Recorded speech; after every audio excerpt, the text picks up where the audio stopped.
Good morning, YouTube. This is Jamaica5288 on YouTube. Please like and subscribe. Today I want to talk to you about mackerel. Mackerel is one of those fish that's in the supermarket that's under $3. You can make an entire meal out of this. All you need is the mackerel, get a fresh coconut and get the milk, or get some coconut milk out of your grocery store. All right, we're going to show you this. West Indians or Jamaicans call it mackerel rundown, and because this fish is so dry, the coconut milk combats the dryness of the mackerel, and it's really moist and you will love it. So I'll see you in a second. I'm going to show you how I do it. Let's go over the ingredients. You're going to need a can of mackerel, a can of coconut milk, some lime juice or lemon juice. I use lime juice. If you have lime juice, use that, please. Allspice, or we call them pimentos. Pimentos, excuse me. I have some cut up bell pepper, one bell pepper. Fresh thyme or thyme leaves. If you use the dried thyme like I am, you have to use way less. Do not put a lot of thyme in there. The more it's dehydrated, the stronger the flavor is for thyme. A little bit of vinegar, salt and pepper. And in this bowl, I have an onion, some garlic,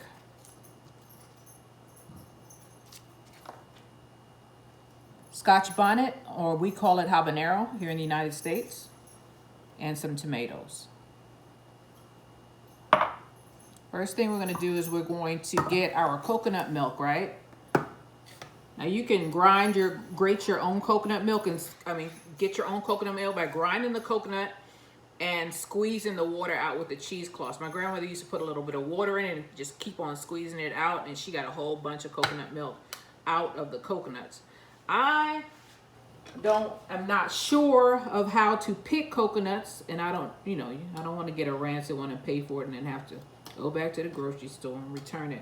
So I always just do it the easy way, which is getting coconut milk out of the can. It's not as good, but it'll do. And I am going to bring this to a simmer. And put it on about 4. Okay. Now we want to start building our flavors. So we want to put our Scotch bonnet or our habanero in there. And if you don't want it super hot, the more you cut a pepper, the hotter it's going to be. So I just think you could smell it. I just take this thing and I just cut it in half and I throw it in the pan. Then I'm going to take about a 1/4 teaspoon of thyme. And I'm going to also put that in the pan. Here we are. See that? What we're doing is we're building our flavor. Okay, take your pimentos or allspice. I'm gonna get a handful of those. So this is about a tablespoon. I'm gonna put that in the pan. While that is simmering or coming to a simmer, put all the things I've used already on the side. While that is coming to a simmer, I'm going to cut up my garlic and my my onion. My knife, my favorite knife, and I'm gonna start with the garlic because I don't want to cry right now. Oh, this is 2. And look at that. See, it's a good thing I started using this garlic, man. It seems like it sprouts really fast. If this was a bigger head or a bigger clove, I probably would have tried to plant it. But since it's already here, I'm going to use it.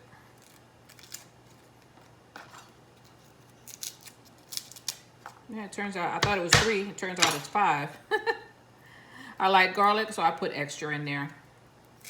3 big garlic, or 5 small one. Apparently I have 5 small one. There is some comfort that comes in learning how to do something. Never be afraid to learn. And this one is no good. I'm gonna throw that away. Never be afraid to learn new things. That's the only way you're gonna become independent of other people's help. And this one, I don't like how it looks either. These were in the refrigerator and they went bad. I'll be right back. I'm gonna get some more garlic.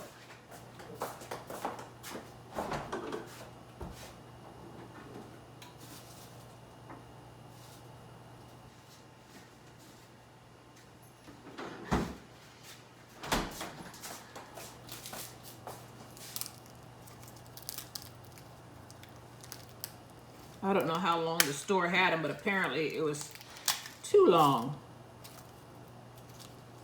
Too long for the poor garlic. And that's not normal for garlic to go bad. It'll sprout before it goes bad.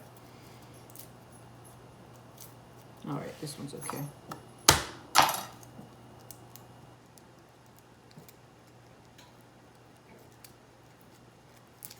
There we go. I need a bowl for my trash.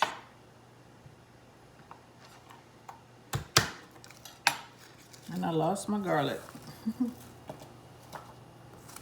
I lost it. I lost it. I don't like making a mess. I don't like messes.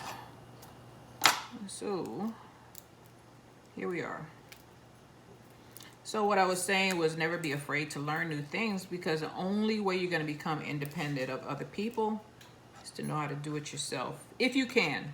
I mean, there's some things that you're not going to be able to do because sometimes it requires a license. That's me. I try to find out if I can do it legally. I try to do it. And if I can't accomplish it, if I'm not strong enough, or if we don't have enough manpower here in the house, that's when I hire it out. Otherwise, try to do it yourself. There's like certain things that kind of upset, like my cousin and I. The air wasn't working in the car, and to recharge the antifreeze in the car is like $150, and that was years ago. It's probably more now. So I'm standing in Walmart, right, and I see these canisters of antifreeze, not antifreeze, of what is it called? These canisters to recharge your air, right? So I start talking to a guy who's standing there with his wife, and he was like, yeah, you just get this little tool here, and it's basically you pump it back into the car until it hits the pressure, I think about 10. Man, we got those canisters. We went on YouTube and found out where the valve was to recharge the air. And guess what? It worked. And it cost me maybe, I don't know, $20 with the tool, maybe. And I have the tool and I can recharge my air whenever I want. So it's just interesting how something so simple is you're being price gouged. So sometimes you gotta I go on YouTube. YouTube has a lot of people with a lot of knowledge that they're sharing for free. Some of them are a little off, but there are lots that aren't. So I'm gonna take my garlic and I'm gonna put it into the pan with the rest of the stuff.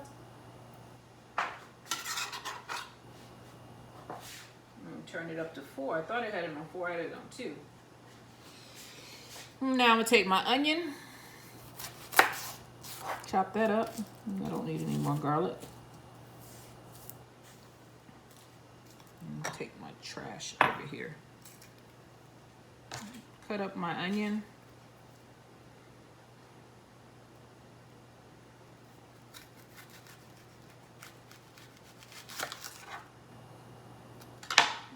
And before I add my onion, because I don't want a soggy onion, I'm gonna turn this thing up to 8. I need it to be boiling.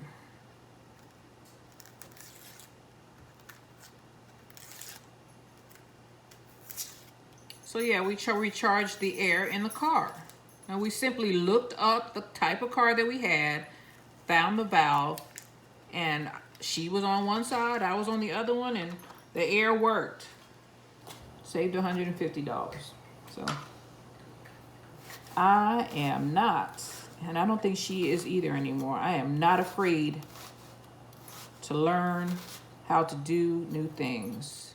I had, a long time ago, there was a time in my life where I didn't know how to pump gas.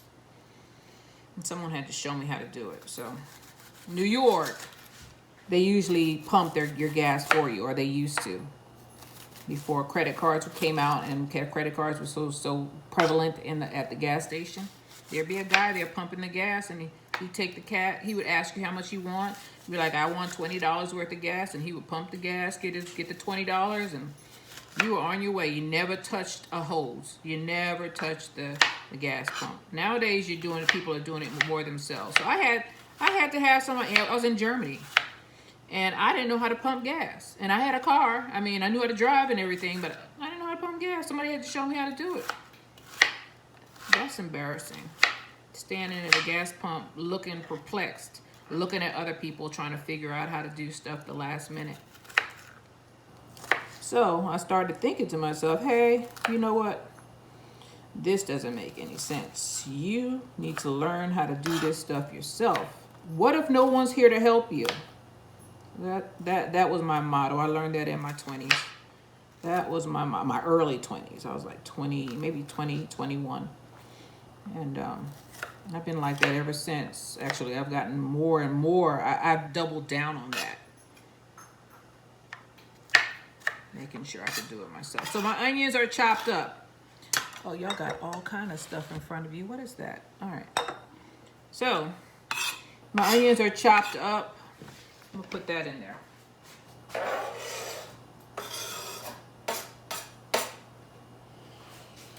And I'm gonna take my bell pepper. And that's already cut up. I'm gonna put that in there. I like color in my food. Next, I'm gonna take my tomatoes. Let me wash them off again. Oh, they're wet, but I'm gonna wash them off again, just in case. These tomatoes came off of a tomato plant that I overwintered. So apparently, it was still producing. They were green. I didn't think they were gonna ripen, but they did. So I put the plant outside. Hopefully it stays. Oh, they say tomato plants are perennials. I believe them now. I didn't know that until recently.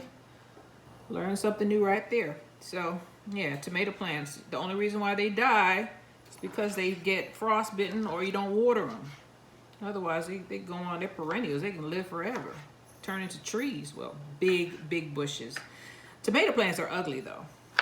I had them around in the backyard, and I was like, I do not like looking at these suckers. I don't like looking at them. They're not pretty, but look at what you get from it. The fruit is good for you, and if you can get it to produce. Here in Texas, it's kind of hard to get tomato plants to grow or to get any fruit during the summer. All of my tomato plants struggled all summer, and I was about to give up, right? So I put some in the ground. I kept on watering it. And when fall came, I got a whole bunch of tomatoes. I got tomatoes in the freezer. So don't give up on them. But if you're in Texas, in my opinion, don't think you're going to have a summer crop of tomatoes or regular tomatoes. They say that what are they? The baby ones, the small ones, they grow. So I'm going to try those this year. But I had all kind of big, delicious tomatoes that never bloomed. Well, if they did bloom, the blooms fell off, and because of the Texas heat, they can't take it. So they're a fall crop here in Texas. Okay, in New York, when I was growing them at my mom's house, I didn't have any problem with tomatoes. I grew them in the summertime. Down here, that Texas heat dries them up to a crisp, no matter how much water, especially if you're even in containers. Oh, Lord, you're going to have a hard time in containers. Put them in the ground, you got a better chance. But they do not do well in the summer. So I'm going to take this, and I'm going to get a teaspoon of well, you know what, I'll wait. I'm going to open up my mackerel, the star of the show besides the coconut milk. All right, it's starting to boil. Yay! Starting to boil. Let me get my wooden spoon. Mix this around.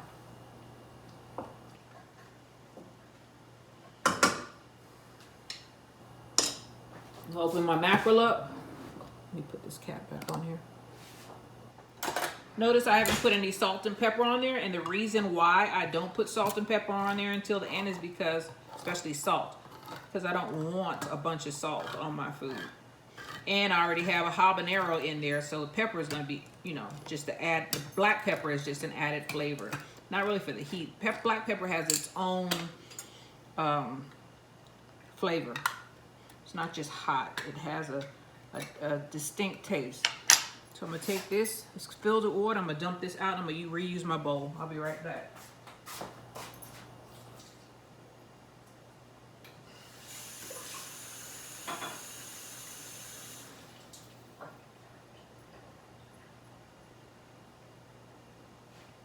So the mackerel is just like the salmon. It might be actually more bones in the mackerel than the salmon. So I don't want the bones. So I'm gonna take them out. Get my knife here and my spoon and move it to the side. You do it by hand. So here's a piece of mackerel. I'm gonna open it up. I'm not gonna break it up too much. I just wanna get those, see that? That's bones. I wanna get that out of there. They're not gonna hurt anybody because they're super soft. Look at that, they fall apart. And I'll show you another one. Here's a bone, look at that. They fall apart. But people become alarmed when they see bones in their food, especially kids. They're like, oh my God, look at this. Look what you got in my food. Bones, fish bones. So you just take them out, all right? Take them out. You don't have to, it's just a recommendation, it's just something. So everything is boiling now, and I am going to go ahead and add my mackerel. I didn't break it up because the more you mix it, it's gonna break up anyway. Maybe a little bit if their chunks are too big. But I'm gonna put our mackerel in there.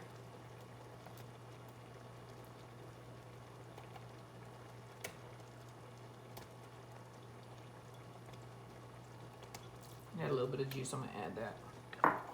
And I'm gonna incorporate it. And bring you a little bit closer. So next I'm gonna put a little bit of lemon juice, just a little bit to cut down on the fishy taste. There you go. That was maybe a tablespoon, probably a teaspoon. Then I'm gonna take some vinegar and I'm gonna put just a little bit, just a tip. There you go, done. And I'm going to incorporate that. Notice how the mackerel is still intact. The more you mix it, the more it's going to, first of all, flavor the coconut milk as well as the vegetables. You know, all of that is flavor, all of it. We could break up the mackerel a little bit. I don't want big chunks. I want bite-sized chunks.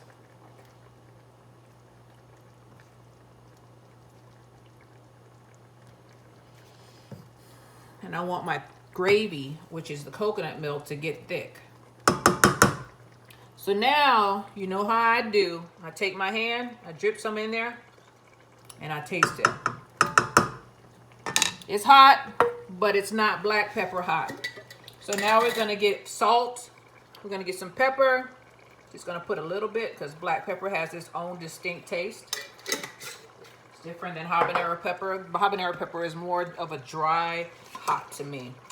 And then I'm gonna take some salt. Salt, I'm gonna use a spoon because I don't trust this thing. Himalayan salt has a tendency to stick together, so sometimes you pour too much. Put a teaspoon and a half in there. Then I'm gonna taste it again after I mix it.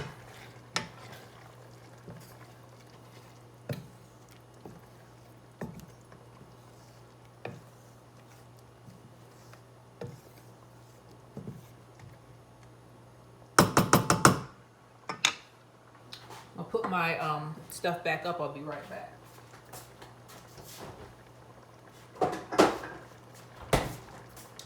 And I will be back once this develops a gravy where I can draw a line. I want it to be wet, but I don't want it that wet.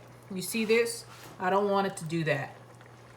That's too wet. So I'll bring you back when I as I said, I'm gonna keep mixing it occasionally so it doesn't scorch in the bottom, but I want it to thicken up. So I'm gonna keep the fire going, and I'm gonna get all of that water out of this coconut milk. And that's how we're gonna get our rundown. I'll be back when I am ready to plate and show you what it looks like. Next, I'm gonna make a quick dumpling. Doesn't take much for a dumpling, it's easy. So you're gonna take some salt, about a teaspoon of salt. Salt is what's gonna give you the flavor. Then I'm gonna go and get my baking powder. And that's about 2 teaspoons. Put it in there, mix it together.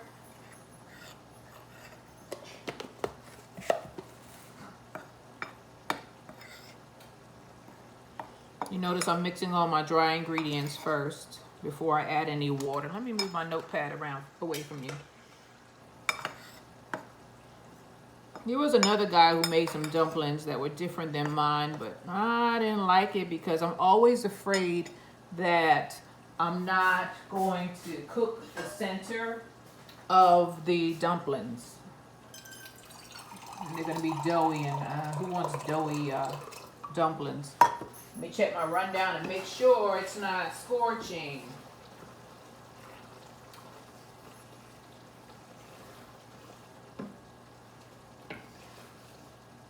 Turn it down a little bit.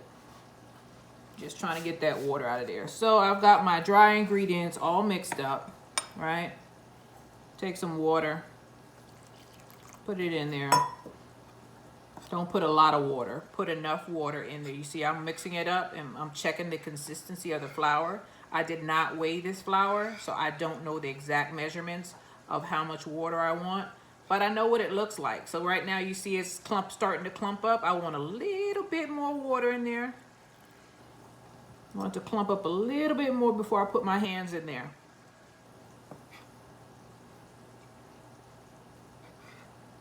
And if you put too much water, don't put a lot of water. If you put too much water, you could always put some more flour in there. But don't overdo it. We don't want it to be a pancake mix. We want it to be a Play-Doh type consistency. And keep moving it around until it starts clumping together. You see that? It's starting to clump together. Take my hand, my clean hands. Take it off this spoon so I don't have a lot of debris on my countertop. I'm gonna start mixing it together. Now that I'm feeling it, I can feel that it's a little bit too dry. So I'm going to put some more water in there so I can get it mixed up.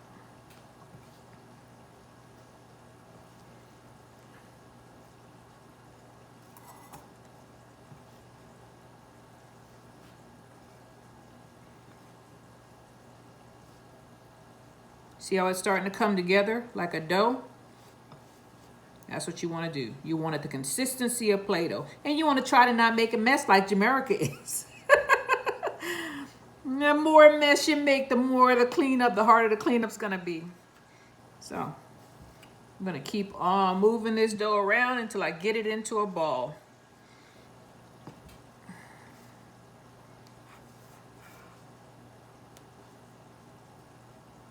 A little bit more. Start picking it up. Picking up stuff as I go. Get it off my hands because I'm flinging it all over the place. There's a lot of recipes for dumplings and for rundown. I mean, you don't have to have all the ingredients I have. Basically, you need the coconut milk, the salt, the pepper, the mackerel, and maybe a few tomatoes and a habanero, and you're done. I just add the other stuff because I like the flavor and the color it gives it. Trying to make sure my rundown don't. Oh yeah, it's starting to get that line. That line is developing. Yeah.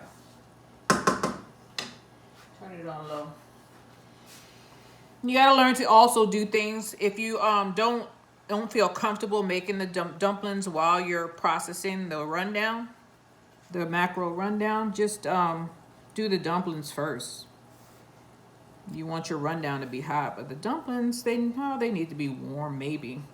Not even warm, fresh. You know, bread, as long as the longer it sits, the harder, the staler it gets. So I got my dumpling dough together. See that? Keep on moving it. The more you work your dough, the longer you should let it sit. So I'm not gonna work this up too much. I just wanna make sure I don't have any rough spots where it's just flour. And I want it to be a dough. I don't want somebody to bite into it and to be a piece of flour in their mouth and they don't know if you can cook or not. They think you can't cook. So we got our roll of dough. I'm gonna put this in a plastic and I'm gonna let it sit for a minimum of about 20 to 30 minutes. Okay, I'll be right back. Our rundown is done. See how I can take that and see a line? You see I can see a line and then it covers up like when they were crossing the Red Sea. That's what I want to do. I don't mean to use biblical terms, God forgive me, but I wanted you all to see that there is a line that I can draw in there. We're going to turn this off. Rundown is done. I'll be back when I put it on a plate with the dumplings. I will see you guys in a second. Woohoo! So I got my dough. It's been sitting for about 30 minutes and it is a different texture. I'm going to take off a little piece, roll it in my hand, and I'll make it out of little donuts where I pinch the middle. Okay? Take another piece, roll it in my hand. Oh, that's a little bit bigger. Roll it. I'm trying to make it the same size. Pinch it out. I want the center to be almost hollow. That's the way I do mine. Some people like to do them in rolls and they make it a little bit flat, but I always pinch the center because that's the part that's not going to cook. That's the part you have to watch out for.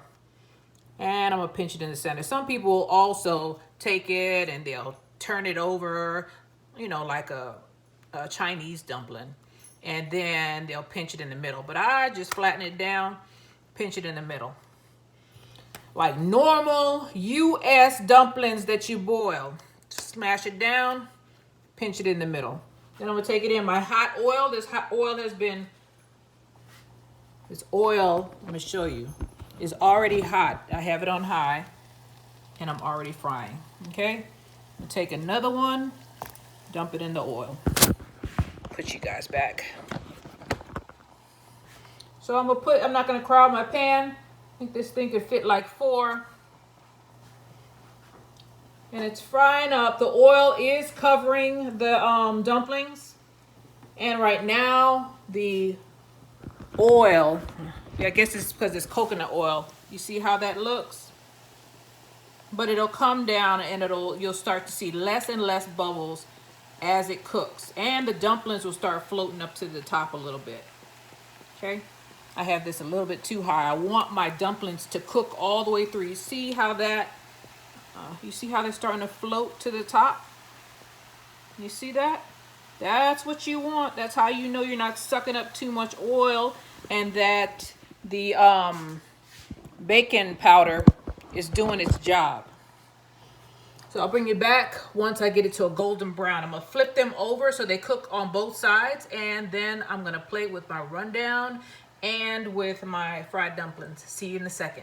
So I just want to show you what it looks like once I get them done. That's what it looks like when they're done. See, there's less bubbles and they're a golden brown. I'm going to pull them out and I'm going to show you what the rundown and the fried dumplings look like in a plate. All right? All right, just a minute. And there you have it. Mackerel rundown. Doesn't it look good? Look at the dumplings. Fried dumplings. And they're cooked through and through. This is Jamaican 5288. This is fried dumplings with mackerel rundown. Please like and subscribe. You'll have a good day. And remember to take care of yourself and take care of each other. Bye.